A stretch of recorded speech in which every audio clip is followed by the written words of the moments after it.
Chapter 13, Clinical Assessment.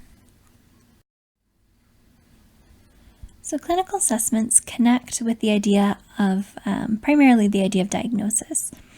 And so assessments in this category are used in conjunction with the DSM-5. So think back to the things that we learned in your diagnosis course and how we use this DSM criteria to determine if a client either meets criteria to qualify for a diagnosis or not. And so these clinical assessments are meant to help you determine if clients might meet the criteria to diagnose a certain mental disorder. They might be useful to help determine perhaps the severity of a disorder or specifiers or different factors that might play into a specific disorder that you could target in terms of your treatment planning and intervention. You might also use these to monitor progress. So if you were to give something like a depression inventory at the beginning of treatment, and then maybe about a month into treatment, and then maybe as you are getting ready to terminate with that client, you could use changes in that assessment over time to monitor progress or evaluate the outcomes of an assessment. So primarily in this area, we are using clinical assessments to document or determine diagnosis for a client. Now, it is important to note that while we do have those different levels of assessment that still apply here, an underlying factor to consider is whether licensed professional counselors are able to diagnose in the state where you're practicing. Because while you may be able to give an assessment, you may not be able to assign an appropriate diagnosis as a result of an outcome of that assessment. Now, in our state of Wyoming, you are able to give a diagnosis as an LPC. As a PPC, which is a provisional counselor, you would be able to give that diagnosis. It's just that your LPC supervisor would have to sign off on that to verify the diagnosis that you want to assign. And if you're working in a school counseling setting, diagnosis is not typically a part of your role within the school. So while you have training in that area and you would otherwise be capable of that, it's often not something that falls within the role of a school counselor in that setting. So something you'd likely use outside of a school setting, although you may refer to an outside entity or clinician to be able to do assessments like this, assign a diagnosis, and then once that diagnosis is in place, that school counselor might get involved in working with an IEP team or something to determine how to best support that student after that diagnosis has been assessed. One of the most commonly used assessment tools in terms of clinical assessment and diagnosis are interviews. So we talked about in a previous chapter how we don't just use tests for assessment, but we use tests, observations, and interviews to collect important information. So in the area of clinical assessment, interviews are pretty important. They're used really often and are really, really helpful in collecting the types of information that we need to make these determinations for our clients. So if you recall, in our diagnosis course, you had an opportunity to practice a little bit with using diagnostic interviews in like a biopsychosocial intake assessment or in talking with a client to determine if they meet criteria for a diagnosis. So these interviews are something you've already gotten to work with just a little bit. So we have different options in terms of interviews: structured, semi-structured, and unstructured.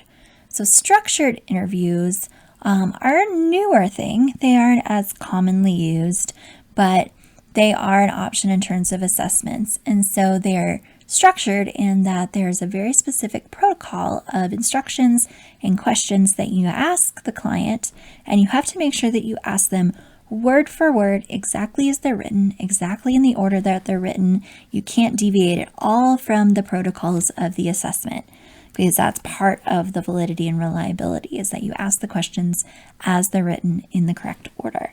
So these are very structured in the way that they are delivered to the client and the way that you would collect information. These are not used terribly commonly, but you might see something like a SUDS, which is Substance Use Disorder and Diagnostic Schedule. That's used maybe a little bit more often, and I'll post some examples for you to take a look at in our course page. So then we have semi-structured interviews, which are used more often. These give a little bit of flexibility for you to deviate from questions, explore new information. So if a client talks about something in a lot of detail or clearly expresses something that's really important, you are able to deviate from the standard questions to investigate more about that information, or to talk more about it, or to learn if other things are going on with that client, even though they may not be specifically addressed in the questions of the protocol.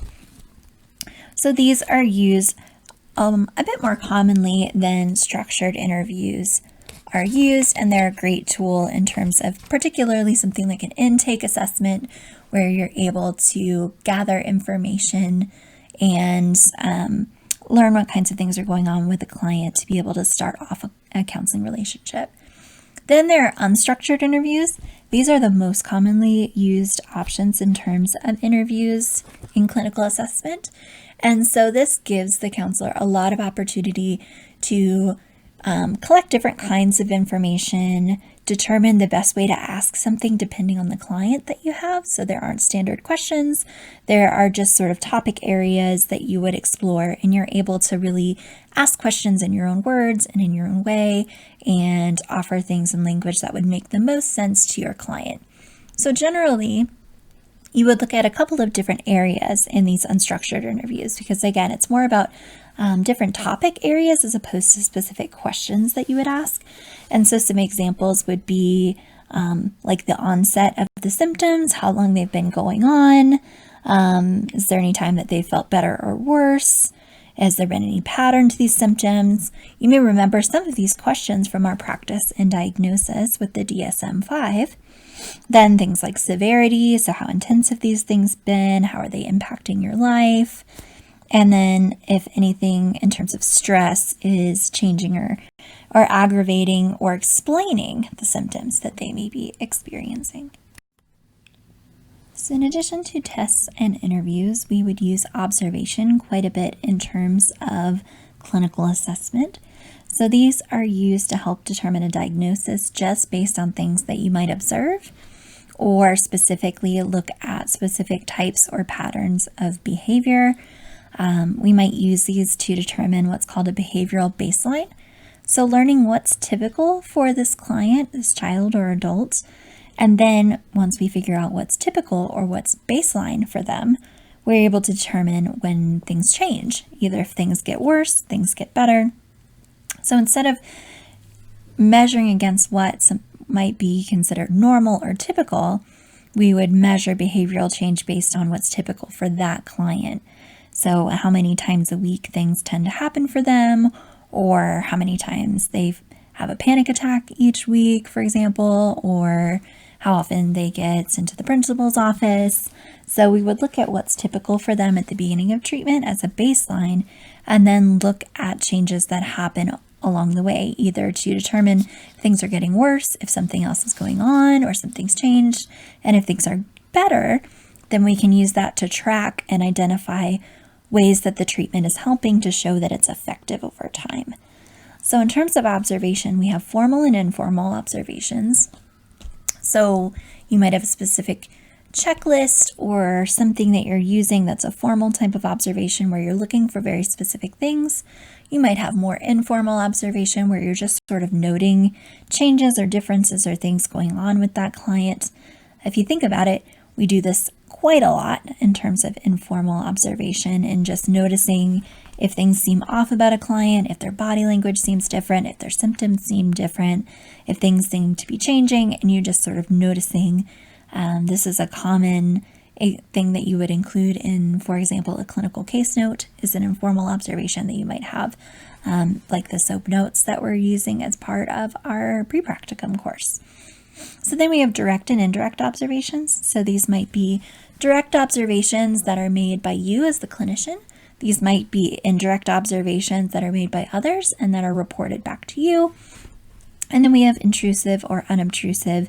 So we're either getting involved with what's going on and putting someone in a certain situation to observe what they do, or we're just observing their sort of natural way of being to see what we can notice in terms of patterns or things that stand out.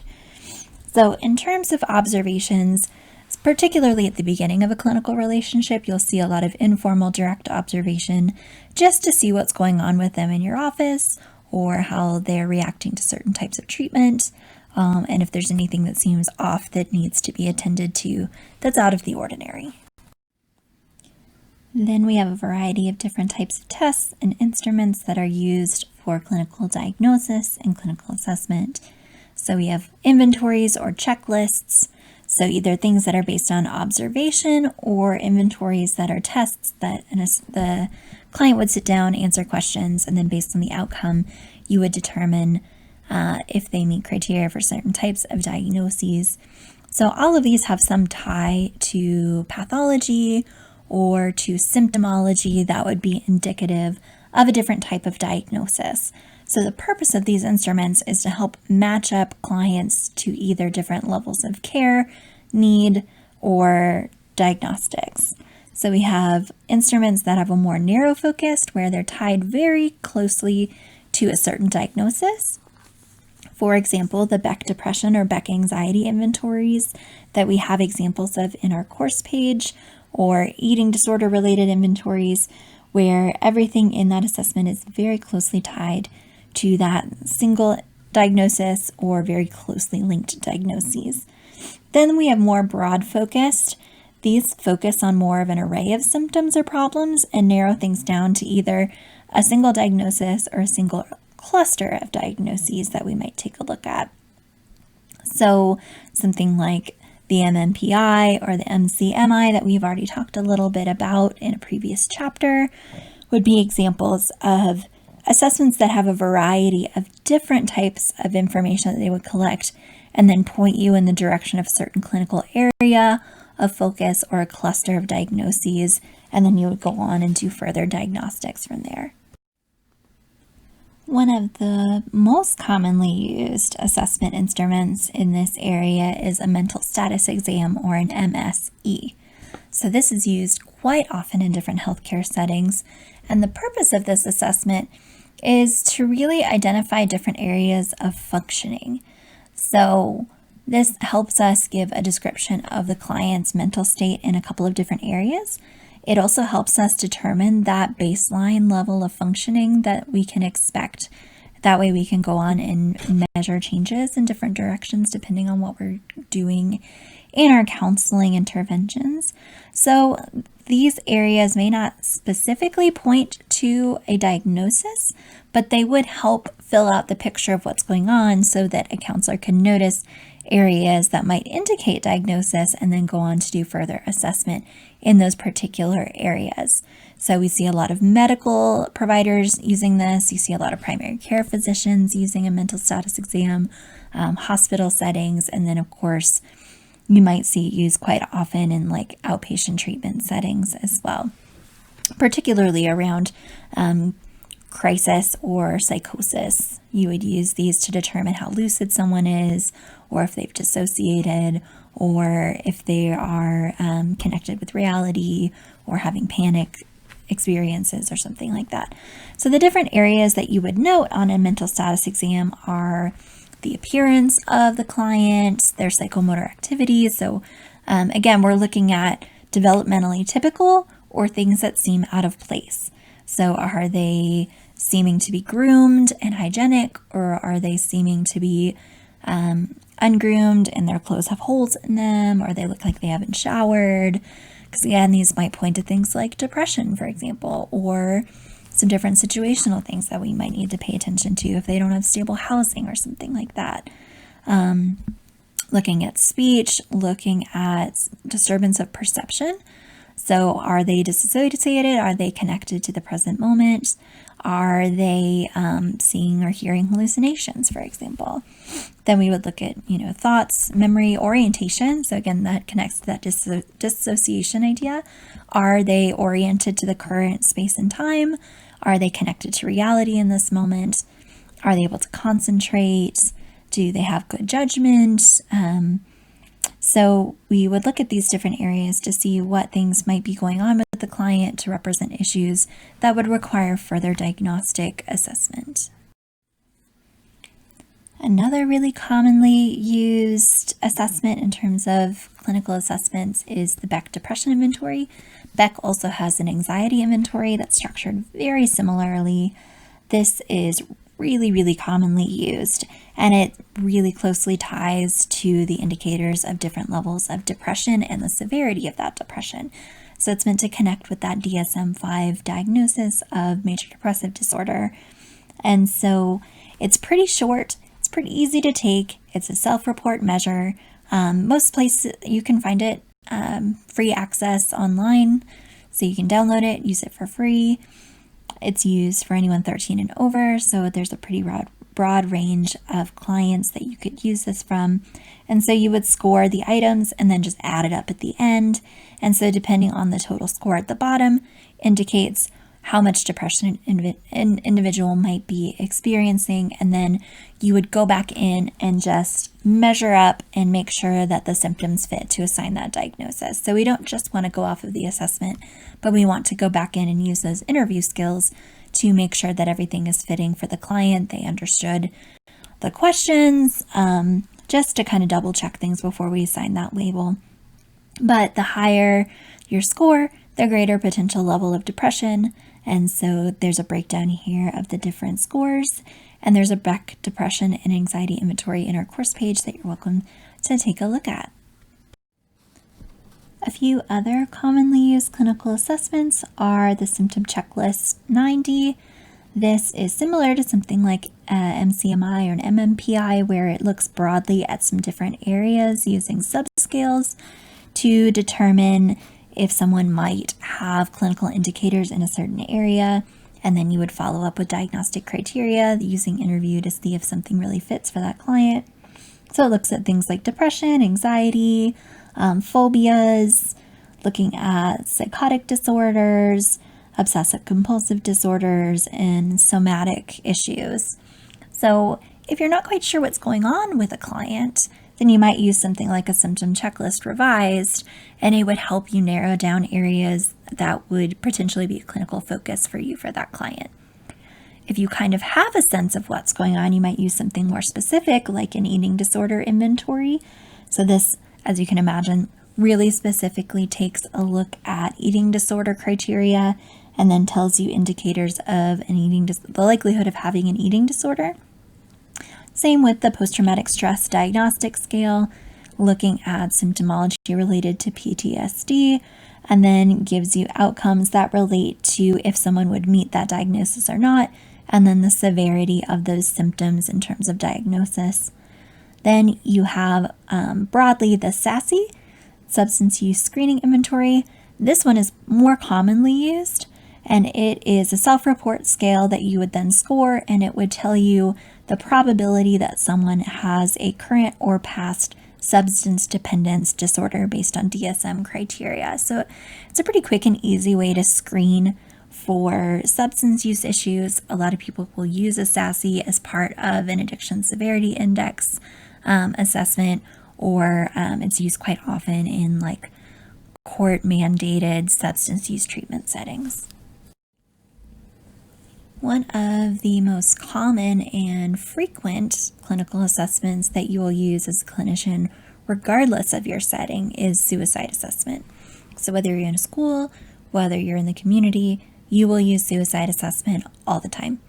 And I'm always a fan of the idea of assessing more often than you need to, even if it doesn't seem like there's a risk. It's just always good to know.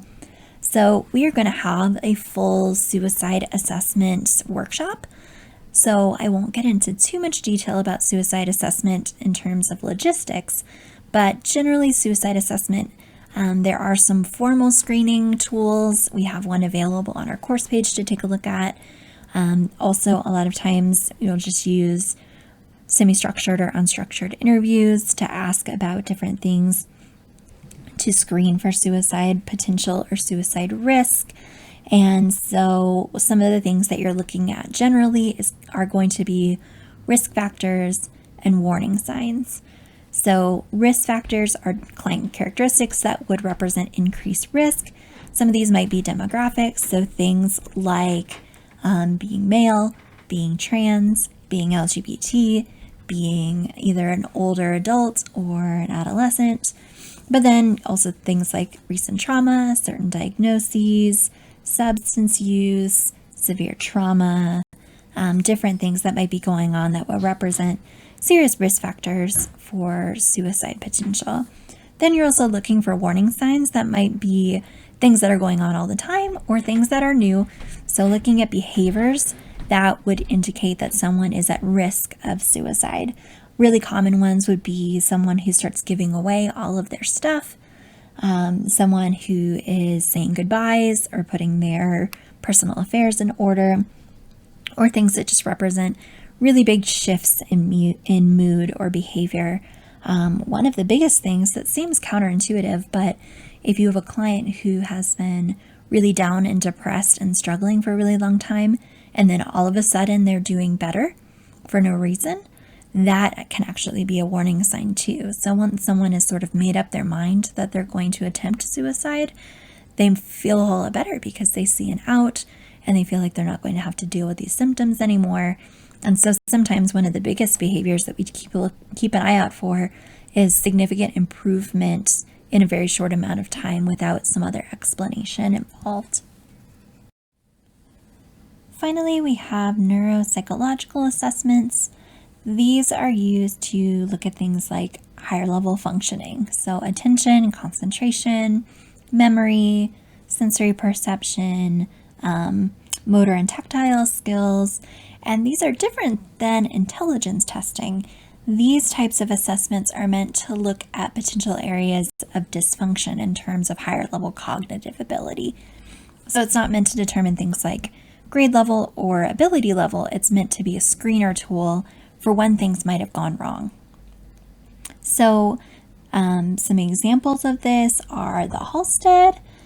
This assessment is a battery, much like a lot of the assessments in this area, which means that it's made up of a bunch of different assessments put together in a very specific way so that you can look at a variety of information.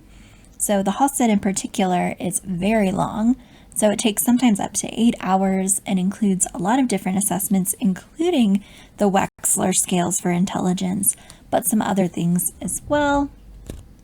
Then you have the Lurie, Nebraska. This assessment looks specifically at like nervous system functioning and brain functioning.